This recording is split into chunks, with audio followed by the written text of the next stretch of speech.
April ആദ്യവാരം കാണപ്പെടുന്ന സൂര്യഗ്രഹണത്തോടൊപ്പം മറ്റൊരു ആകാശക്കാഴ്ച കൂടി ലോകത്തിന്റെ പല ഭാഗങ്ങളിലും കാണപ്പെടും. ഡെവിൾസ് കോമറ്റ് അഥവാ ചെകുത്താൻ വാൽ നക്ഷത്രം എന്നറിയപ്പെടുന്ന വാൽ നക്ഷത്രമാണ് ദൃശ്യമാകുന്നത്.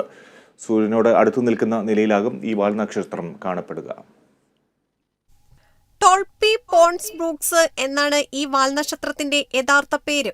1812 റീൻ ലൂയി പോൺസ് എന്ന ജ്യോതിശാസ്ത്രജ്ഞനാണ് ഈ വാൽനക്ഷത്രത്തെ കണ്ടെത്തിയത്. 17 കിലോമീറ്റർ വീതിയുള്ള ഈ വാൽനക്ഷത്രം ഓരോ 71 വർഷമെടുത്ത് സൂര്യനെ ഭ്രമണം ചെയ്യുന്നു.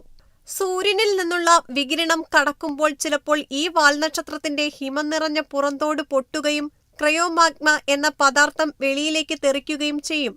ഈ തെറിക്കുന്ന പദാർത്ഥം കൊമ്പുകളെ അനുസ്മരിപ്പിക്കുന്നതിനാൽ ഇതിന് ഡെവിൾസ് കോമറ്റ് എന്ന് പേര് ലഭിച്ചു.